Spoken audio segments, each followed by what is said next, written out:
আমার ছেলে এ শুক্রবার শনিবার রবিবারে সিরিয়াল জানে না, শুক্রবার আইলে বুঝালা যে আজকে জুম্মার দিন।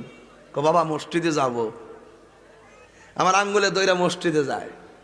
তো ফুলাফান মাঝে মাঝে কিছু বাহিরে দেখবেন কিছু ছোট ছোট ফুলাফান মসজিদে গেলে লাস্টের কাতার বইতে কিতানে কথা দূরাদূরি করে। সামনের কাতার কিছু পাগল আছে, পাগল এগুলা পাগলের ঘরের ছাগল। কিছু কিছু সবাই না কিছু রাম ছাগল আছে, এরা সামনের কাতার নামাজ পড়ে, একটা কাতার ফিরায় আর একটা কাতার ফিরাও না, না ফিরে ক্যাডার কার হুদাত লইছো তোমরা জানো?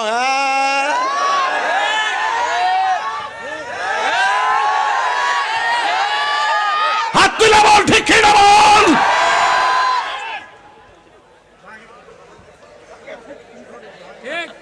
আসিনি ভাই, আসিনি কোন সত্য করে আসি কিনা? এ ছোট ফুলা মানে দমক মারে, এক সালাম ফিরে আরেক সালাম ফিরে। আরে বেটা, যেই ফুলাটা ছোট বয়স আইছে তুমি যে তার দমক মারছো, তোমার ইতিহাস করতে দিলাম যে তোমার বয়স এর চাইতে ডাবল হওয়ার পর মসজিদের বারান্দা দিকে গেছো না তুমি।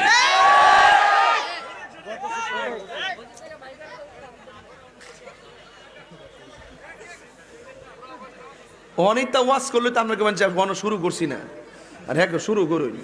তুই শুরুটা দেখছো কিতা বলা?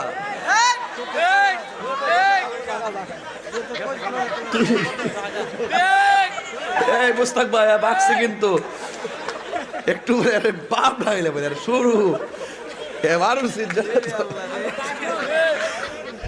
আল্লাহু আকবার জোরে কর। শুরু ফুলাবান দমক দিবেন, ধমক দিবেন।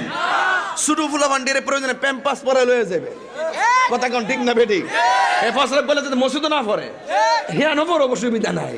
এ শুধু ফুলাফান মসজিদে যাইব, দূরাদূরি করবো, ডাইনে যাব বামে যাব, কথা লাস্টের কাতরে সিস্টেম করে রাখবো আর কি, যেন একটু যেন তার গার্ডিয়ানরা থাকে, বাহিরে যেন থাকে। আরে ছোট্ট ফুলাফান্ডি মসজিদে যে যাওয়ার পরে কইবেন যে হুজুর এখন তো তার তখন বয়স হয়েছে না, এখন সে গেলে কিতা হইব শুনবাইনি, কি তাই বহিন না যান আপনি তো আপনার ফুতুরে লয়ে যান না, আপনি কোনো রকম ভাবে হালি তেত্তেরায় যান।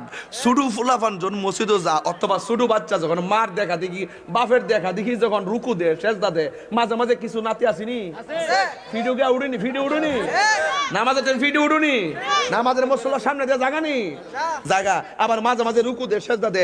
রাসূল বলতেছেন ছোট বাচ্চার উপরে যদি নামাজ ফরজ না, এরা যে মার দেহা দিয়ে আপ্পাপ্পি করতেছে, এই সোয়াবটা আমার আল্লাহ তার মা বাপরে দিয়ে দিব।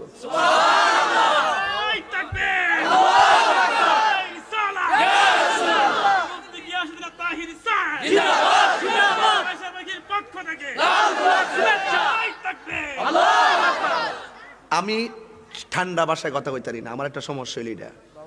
আমি যেই কথাগুলো বলবো এই কথাগুলো আপনারা শোনার চেষ্টা করবেন, বোঝার চেষ্টা করবেন। ছোট বাচ্চারে ধমক না দিবেন। আরে ছোট বাচ্চা মসজিদে যাওয়া মানে হলো, আরে আমার বয়স 70, আমি কবরে যাবো গা। আমার বয়স 40, আমি কবরে যাবো গা। আমার বয়স 30, আমি কবরে চলে যাব। আমার বয়স 100, আমি চলে যাওয়ার সময় হয়েছে। ছোট পোলাপান মসজিদে যাওয়ার নমুনায় বোঝা যায় এই মসজিদে ভবিষ্যতের মুসল্লি তৈরি হইতেছে, কথা বলেন ঠিক কিনা? এই কথা বললে হয়ে গেছে গারে শুরু বলে কি তা বোঝালাম মানে রাস্তা শুরু। আল্লাহু আকবার জোরে গান। আজকে দিকে বাচ্চারে ধমক দন যাইব, বাচ্চারে ধমক দন যাইব। আমার রাগ উঠে আমি মাঝে মাঝে দেখি মসজিদ কিতা করে, জিরি আলিফের নামে কুতুব জানে না, ইডি মসজিদ সর্দারি করে, কথা কোন ঠিক না বেটি?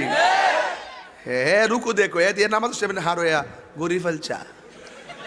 হ্যাঁ তখন কি তার মনটা চোখটা ব্যাটারি মারি দিল লাগে, কইসাস এবার দিছাস এমরা সা। আবার দেখবেন তার মাঝে এই যে মুসল্লিদের ধমক মারে না চেয়ারম্যান সাহেব শোভন ভাই, এরা কি করে জানেননি? এরা ইমাম সাহেব যখন বৈঠকে যায় বনা দুরূদ শরীফ পড়তে পারে না, এই লোকটির পিছনে কাশি দেয়।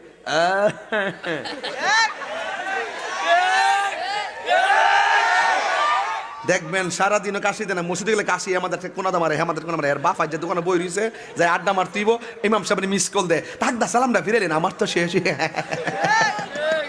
কথা কন ঠিক না বেঠি?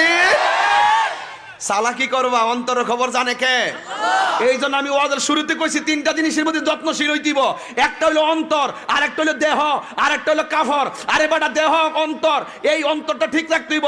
অন্তর যদি ঠিক না থাকে, আরে বাসটা পচার আগে তোমার লাশটা পচে যাবে। আর অন্তর যদি ঠিক থাকে, এই কবরের মাটি তোমার দেহের মধ্যে স্পর্শ করা আমার আল্লাহ হারাম করে দিয়েছেন। কথা কথা দমক মারে কি বেড়াড়া রে, দমক মারে। আর আমিও কম না, যে আনো যে দমকটা আমি ঠাস করে ধরে বাপরে করে বেড়া বেঙ্গল ধরে